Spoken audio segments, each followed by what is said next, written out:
Good evening guys, मैं राहुल और आप देख रहे हैं मेरे YouTube channel IAS Daudnagar.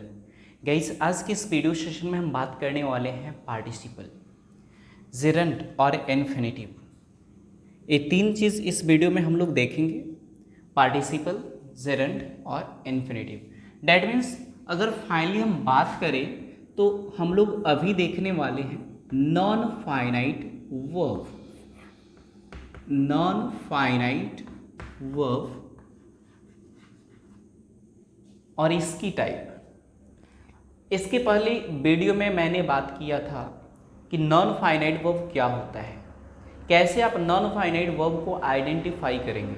But in this video I am going to say the fact और details about the participle, gerund and infinitive. तो आप वीडियो को स्किप मत कीजिएगा। अगर आपको लगता है कि ये वीडियो की वजह से मेरा सारा कॉन्सेप्ट पार्टिसिपल, जेरंड और इन्फिनेटिव का क्लियर होने वाला है, तो प्लीज़ वीडियो को अंत तक देखिए, क्योंकि बहुत सारे बच्चे जो होते हैं ना, वीडियो को स्किप कर देते हैं और ज़िंदगी भर अधूरे ज्ञान के चक्कर में रहते हैं। कभी उनको कॉन्सेप्ट क्लियर ही नहीं होता। और ये जो टॉपिक है ना, अच्छे को पसीना छूटा देता है। इसलिए मेरा पर्सनली रिक्वेस्ट होगा कि वीडियो को कभी स्किप मत कीजिएगा। चलिए तो मैं आगे बढ़ता हूँ नॉन फाइनाइट वर्ब के ऊपर। मैं ऑलरेडी बता दिया कि इसके पहले मैंने नॉन फाइनाइट वर्ब बता रखा है। अगर आपने अभी तक नहीं देखा तो उसे आप प्लेलिस्ट में जाइए, वहाँ पर आपको मेरा वीडियो मिल जाएगा और आप वहाँ नॉन फाइनाइट या फाइनाइट वर्ब ईजिली वे में अंडरस्टैंड कर सकते हैं। इस क्लास में हम सिर्फ और सिर्फ बात करेंगे नॉन फाइनाइट वर्ब का टाइप। तो नॉन फाइनाइट वर्ब का जो टाइप होता है, जिसमें हमें फर्स्ट पढ़ना है इन्फिनेटिव। क्या? इन्फिनेटिव। इन्फिनेटिव।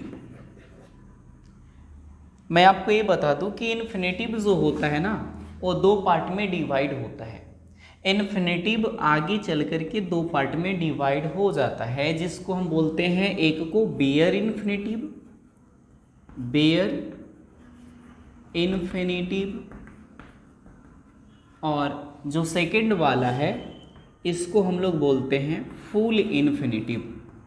क्या बोलेंगे? Full infinitive. चलिए, तो आपने भी समझा कि there are two types of infinitive, bare infinitive and full infinitive.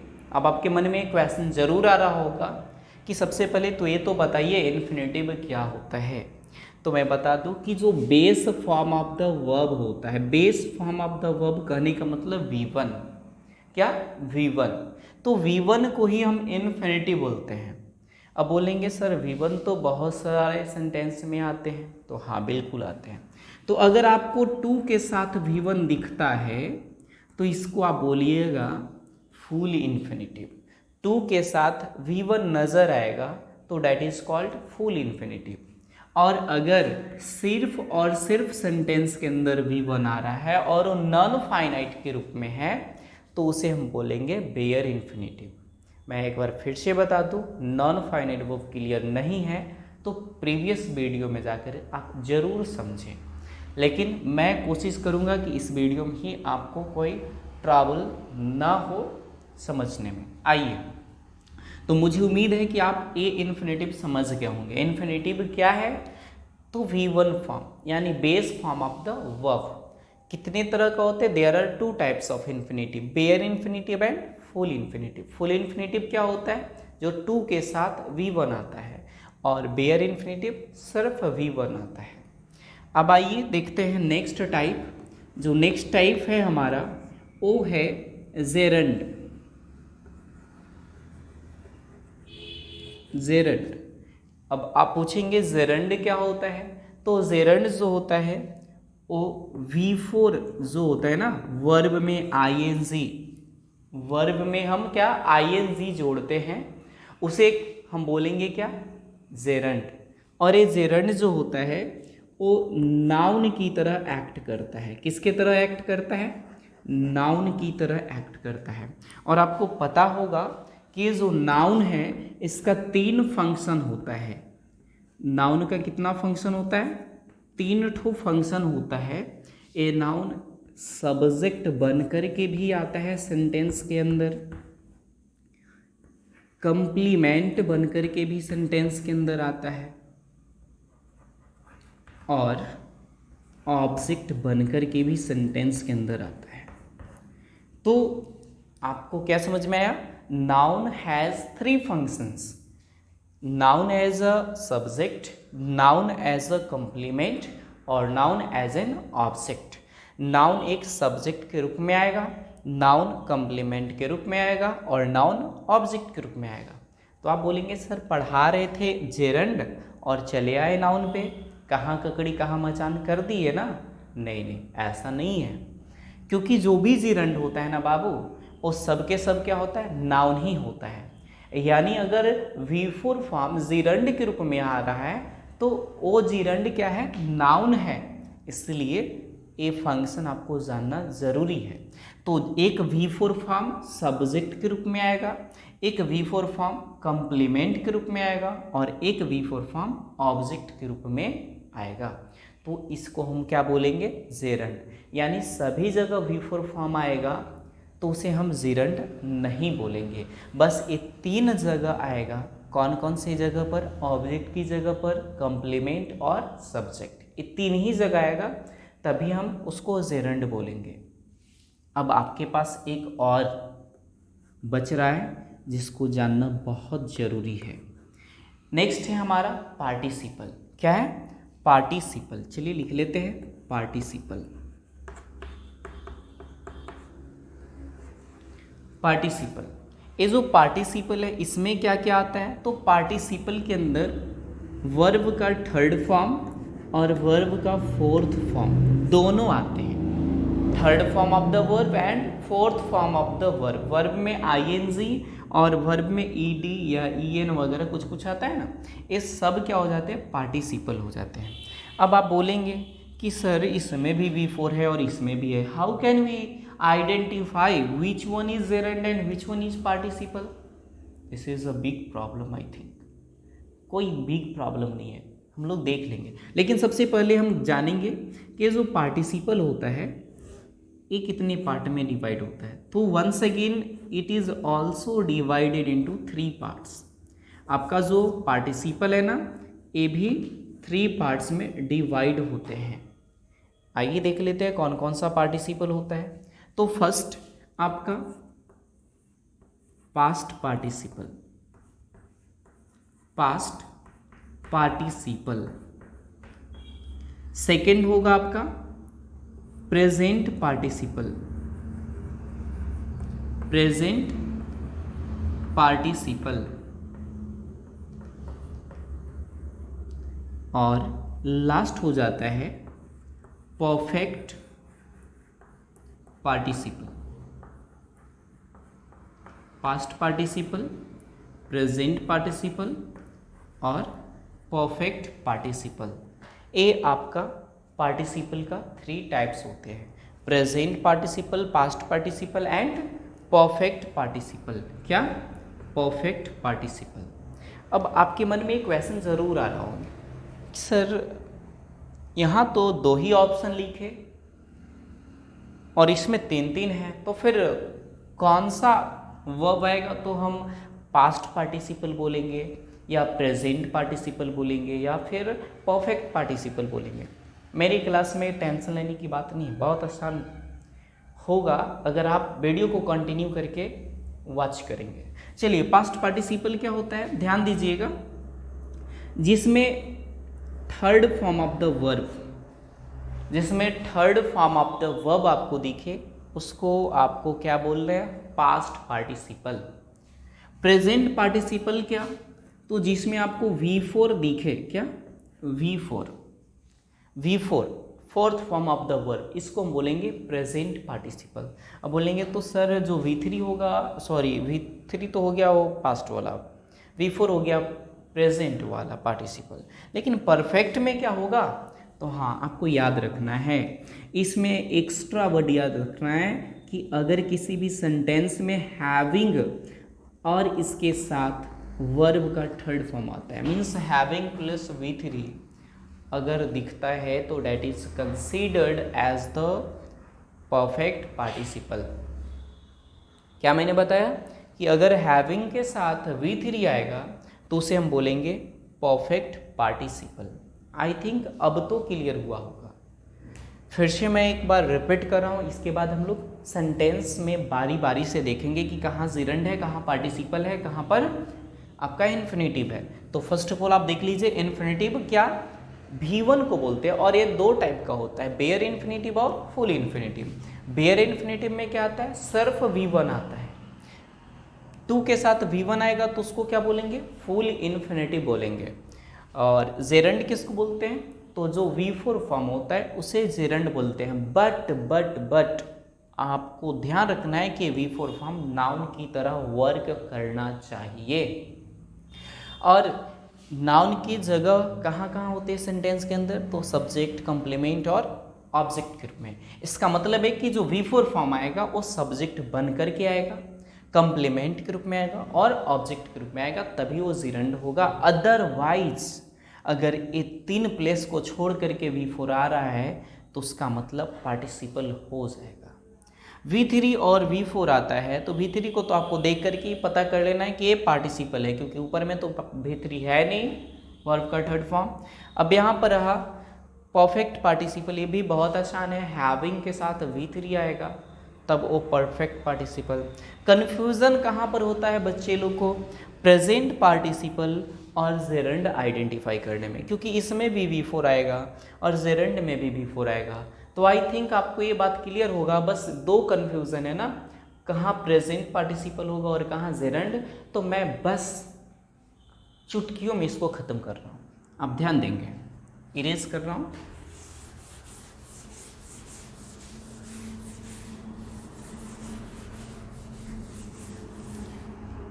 चलिए तो देखिएगा, पार्टिसिपल और प्रेजेंट पार्टिसिपल कब और जेरंड कब। तो एक तरफ मैं जेरंड लिख देता हूं और एक तरफ पार्टिसिपल, ताकि आपको क्लियर कुछ समझ में आए। और ये जो टॉपिक है ना, वेरी वेरी इंपॉर्टेंट है। मैक्सिमम जो चिल्ड्रेन हैं यहाँ पर आकर के फंस जाते हैं।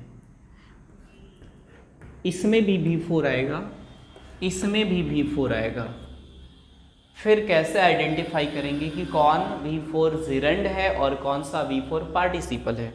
तो मैं गाइज आपके सामने सेंटेंस लिख रहा हूँ, लेकिन सेंटेंस लिखने से पहले कुछ की पॉइंट मैं आपको दे दूँ। देखो बालक,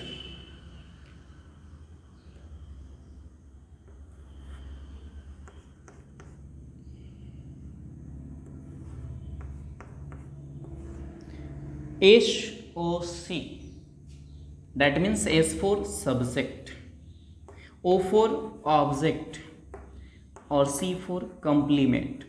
तो V4 सब्जेक्ट, ऑब्जेक्ट और कंप्लीमेंट के रूप में आएंगे तो वो आपका क्या होगा, जेरंड होगा, जो कि अभी थोड़ा देर पहले मैंने बताया।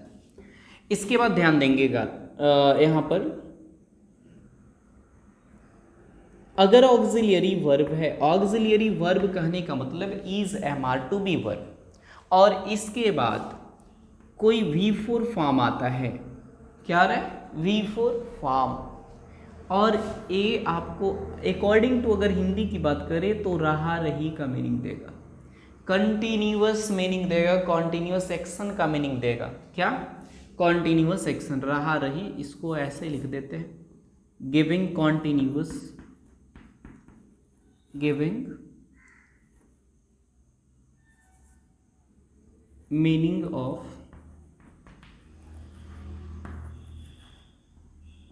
an continuous action, continuous action।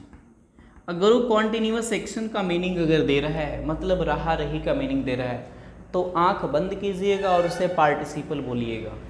दूसरा रूल कि अगर किसी भी वर्ब 4 के पहले डिटरमिनर है और इसके बाद वर्ब है, इसके बाद नाउन है, मे भी हो सकता है एडवर्ब भी आ जाए, तो ए जो V4 फॉर्म होगा ये एडजेक्टिव की तरह वर्क करेगा। क्या?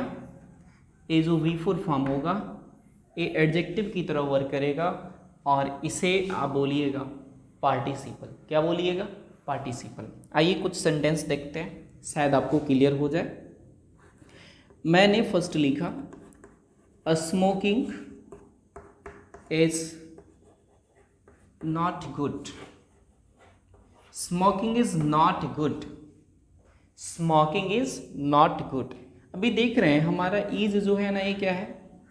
ऑक्सिलियरी वर्ब है नहीं। और आपको तो पता है इज के पहले क्या आएगा? सब्जेक्ट आएगा। तो इसका मतलब ये है क्या? सब्जेक्ट है। स्मोकिंग क्या है? सब्जेक्ट। और जब सब्जेक्ट है तो जिरंड होगा या पार्टिसिपल होगा? तो आप बोलेंगे सर तो सब्जेक्ट है ना तो जिरंड ही होगा। आई थिंक समझ में आया होगा। दूसरा एग्जाम्पल मैं लूँ, second sentence, a smoking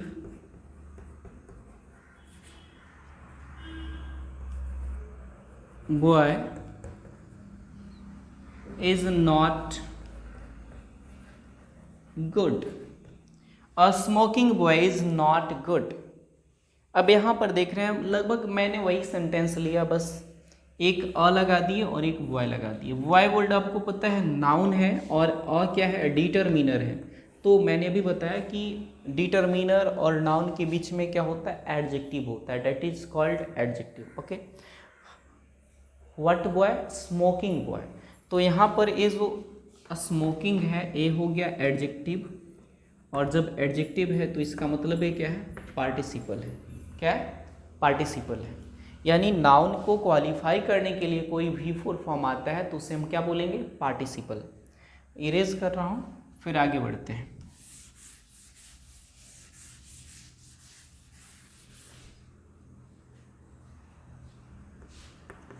he is smoking. He is smoking. और एक हम लिखें हिज हैबिट इज स्मोकिंग।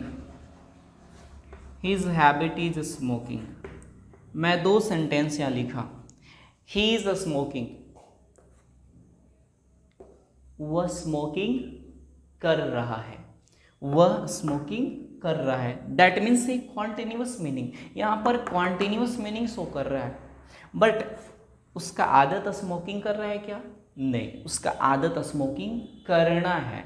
तो यहाँ देख रहे हैं क्या मीनिंग आ रहा है? ना करना है। उसका आदत स्मोकिंग करना है, ना का मीनिंग आ रहा है, बट इसमें क्या मीनिंग आ रहा है? रहा रही का मीनिंग आ रहा है। तो ये है आपका सब्जेक्ट तो है, लेकिन सब्जेक्ट दो तरह का होता है। मैंने आपको कभी क्लासरूम के अंदर बताया होगा, सब्जेक्ट ए समबडी है। समबडी कहने का मतलब जिसमें ह्यूमन बीइंग के लिए यूज होता है, और हिज हैबिट क्या है? इच्छा। इच्छा, डिजायर, ए समथिंग होता है। तो सब्जेक्ट ए समथिंग है, ए समबडी है। समबडी स्मोकिंग करने का काम कर सकता है, यानी एक एक्शन कर सकता है, एक्शन में बिजी हो सकता है। तो इसमें कॉन्टिन्यूअस एक्शन शो कर रहा है, इसलिए इसको हम बोलेंगे कॉन्टिन्यूअस एक्शन है, इसलिए इसको बोलेंगे पार्टिसिपल। तो ये हमारा पार्टिसिपल हो गया। बट यहाँ पर देख रहे उसका आदत स्मोकिंग कर रहा है, नहीं, आदत तो स्मोकिंग नहीं करता, उसका आदत स्मोकिंग करना होता है। तो यहाँ पर करना ना का मीनिंग आएगा तो वो जिरंड कहलाता है, और ये इज के बाद आ रहा है, इसलिए इसको बोलेंगे एक कम्प्लीमेंट के रूप में है। किसके रूप में है? कम्प्लीमेंट के रूप में है, इसलिए स्मोकिंग यहाँ पर जेरंड है। क्या है? ए जेरंड है, बट ए क्या है? पार्टिसिपल है। आई थिंक आपको क्लियर होगा। शायद अभी भी कन्फ्यूज़न में है तो मैं कुछ और सेंटेंस आपको दे करके क्लियर करवाता हूँ। चलिए आइए देखिए, आई लाइक प्लेइंग, एक ये सेंटेंस है, और मैं एक और लिख रहा हूँ I am playing. I am playing, चलिए दो सेंटेंस मैंने लिया, आई एम प्लेइंग और आई लाइक प्लेइंग। बताइए ये हमारा क्या है? वर्ब है, और वर्ब में कैसा है? मेन वर्ब है। ये क्या है? Main verb. एम भी लिख देते शॉर्ट में। और आपने पढ़ा कि मेन वर्ब के बाद क्या आता है? ऑब्जेक्ट आता है। तो ए जैसे I like you, I like Ram, I like this board, I like this calendar, I like this wall, I like this boy. तो ये सब क्या है, ऑब्जेक्ट के रूप में आ रहा था लाइक के बाद। तो उसी तरह से मैंने बोला आई लाइक प्लेइंग, तो प्लेइंग हो गया क्या, हमारा V4 फॉर्म तो है बट वो ऑब्जेक्ट की तरह काम कर रहा है, और इसीलिए जब ऑब्जेक्ट है तो गाइज क्या होगा, जेरंड हो जाएगा, इसलिए इसका नाम हम जेरंड देंगे प्लेइंग को। बट यहाँ देख रहे हैं सेम चीज़ है ना, बस ए ऑक्सिलियरी वर्ब हो गया, आई एम प्लेइंग। अब यहाँ पर इसका मीनिंग क्या होता है, मैं खेलना पसंद करता हूँ, आई लाइक प्लेइंग, खेलना ना, यानी जिरंड में आपका जनरली ना का सेंस आता है।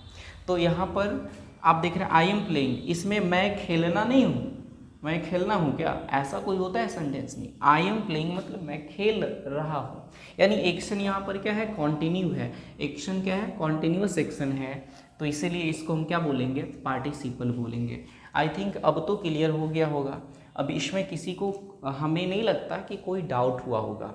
अगर आपको ये वीडियो अच्छा लगा है और लगता है कि थोड़ा सा प्रॉफिट हुआ इस चैनल पर आने के बाद, तो चैनल को प्लीज़ थम्स अप देना ना भूलें, और लाइक शेयर कमेंट ज़रूर करें, और फर्स्ट टाइम है तो मैं माई चैनल को